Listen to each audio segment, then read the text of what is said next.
Are you taking away from this yet the feeling that there's just no reason not to be happy?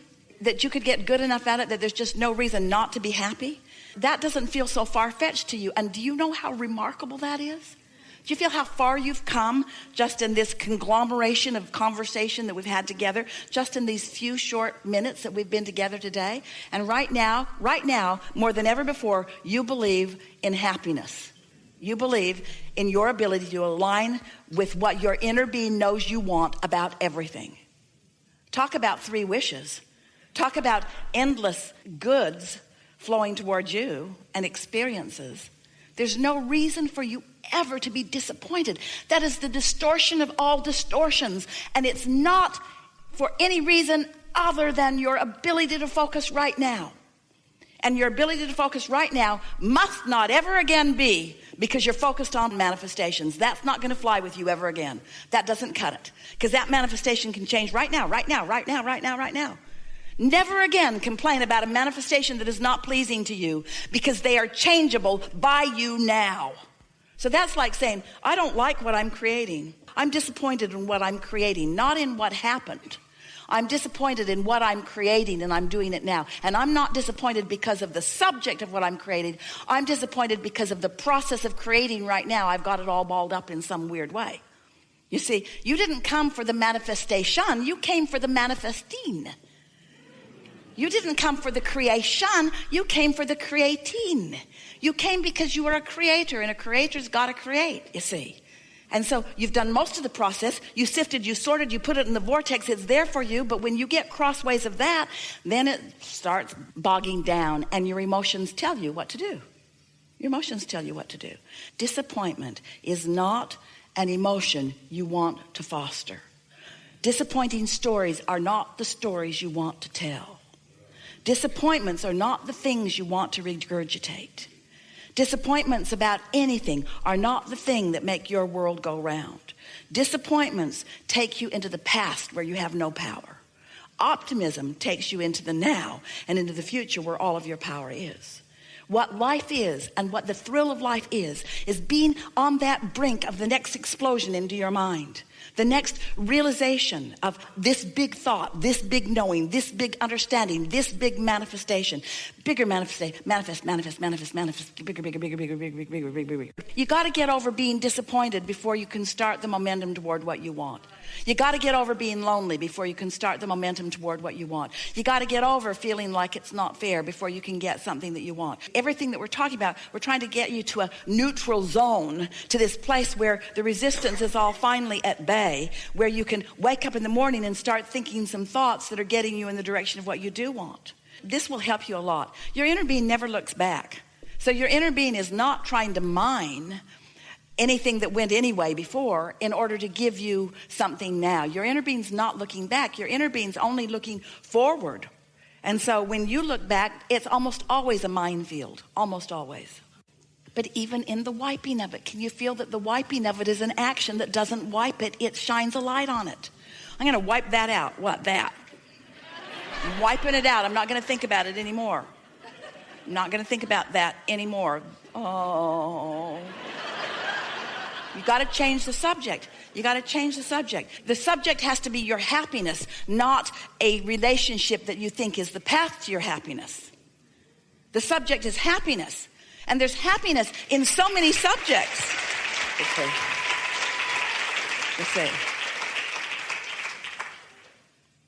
Just got to be happy, not happy with this ulterior motive.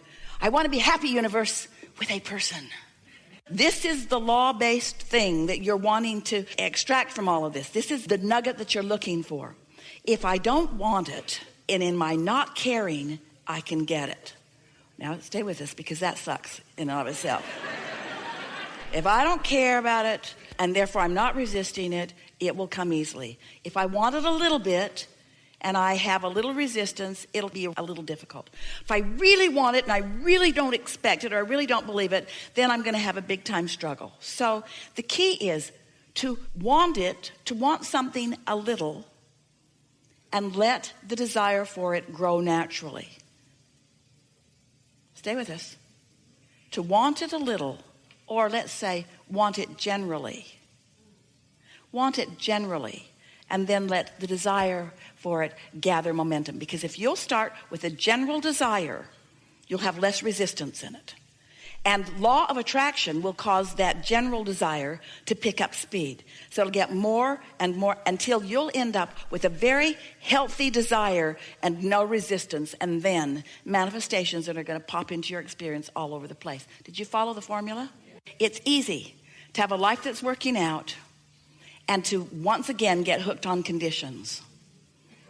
And so these conditions make me happy and that one doesn't. And so you're still kind of stepping back into some conditional living. All conditional living means is trying to fast forward into a manifestation to examine the conditions. Unconditional living, unconditional love, unconditional life is going for the emotion and never mind the way it's going to manifest. You just know it's going to be good when it does. So you were right when you said to us, so just think about happiness and think about how it feels to be appreciated and think about how it feels to appreciate. But there is so much in this world that you can appreciate. Do you know when you are in a nose-to-nose love affair with the love of your life and you think that what's happening is that person is loving you, what's really going on is you are loving that person.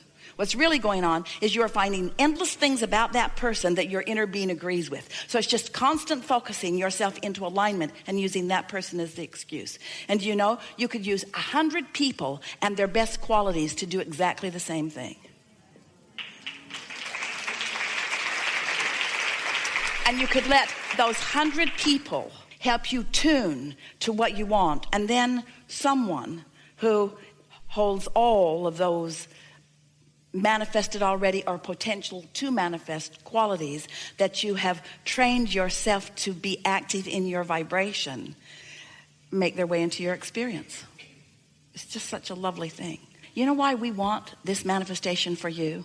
Because it's so delicious. Because the misses and the hits are all part of the process. When something works a little, you come to understand creation even more. When something doesn't work, you come to understand creation even more.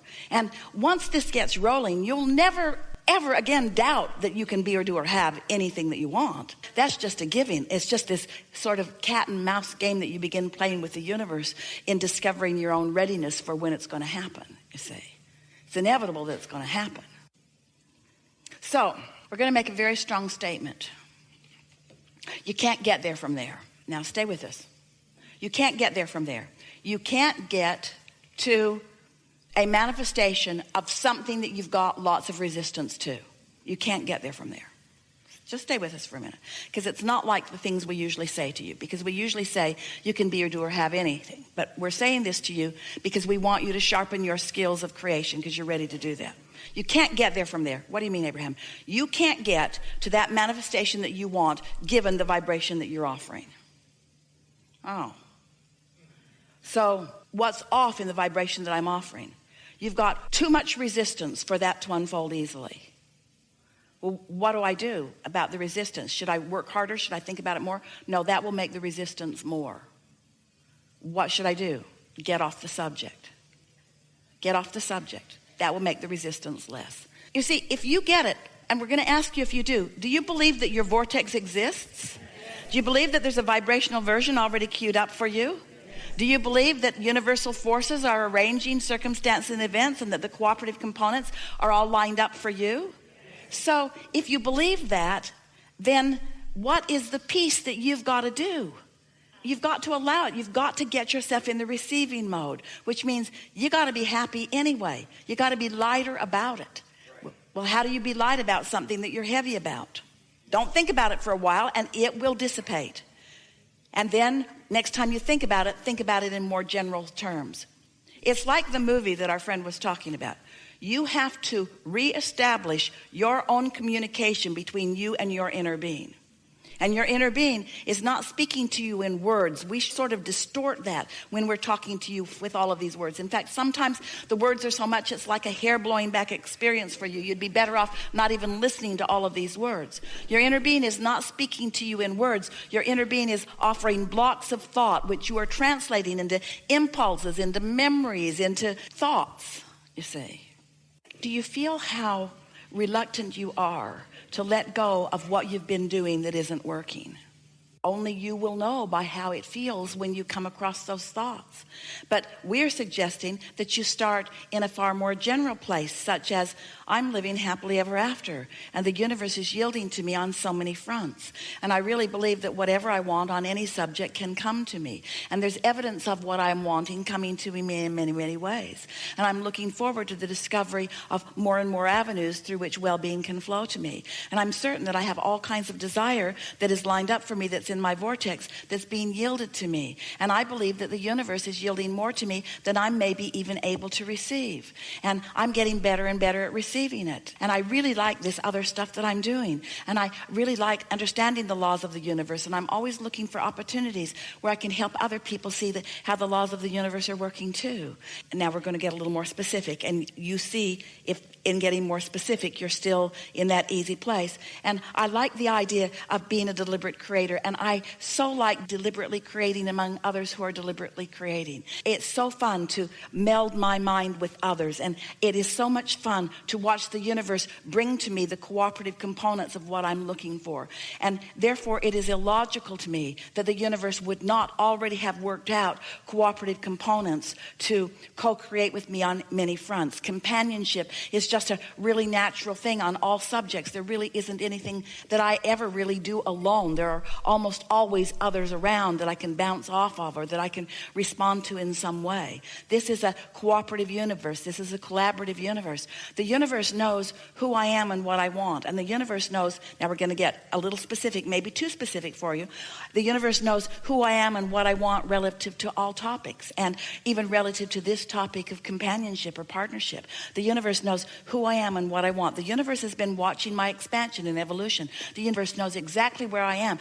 The universe knows if I'm keeping my own promise to myself. Am I ready to bring a partner to me? Am I really in alignment with my true desire?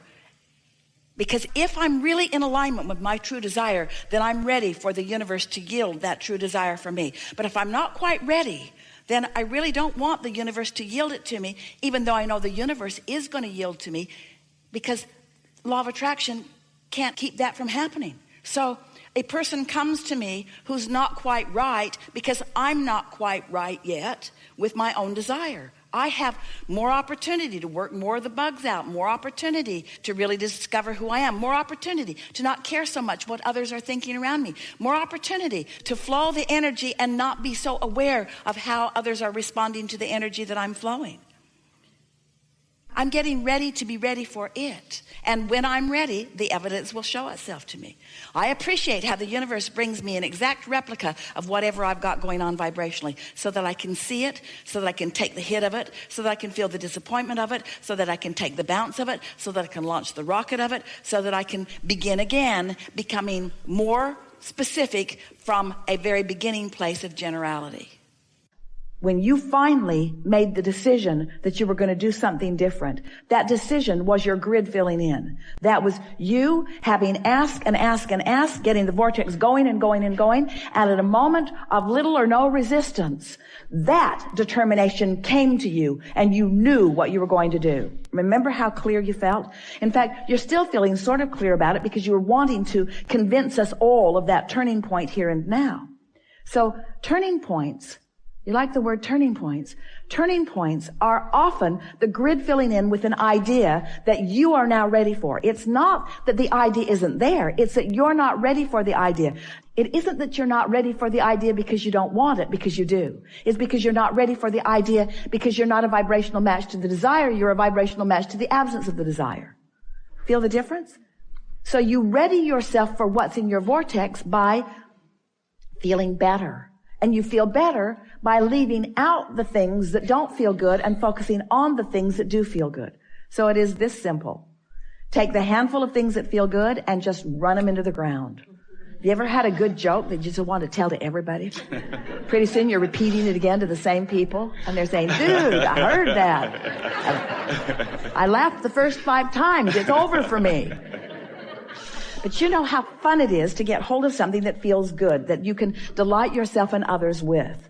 Well, this is the same sort of thing. Get a handful of those things that are delightful to you and just play the loop again and again and again.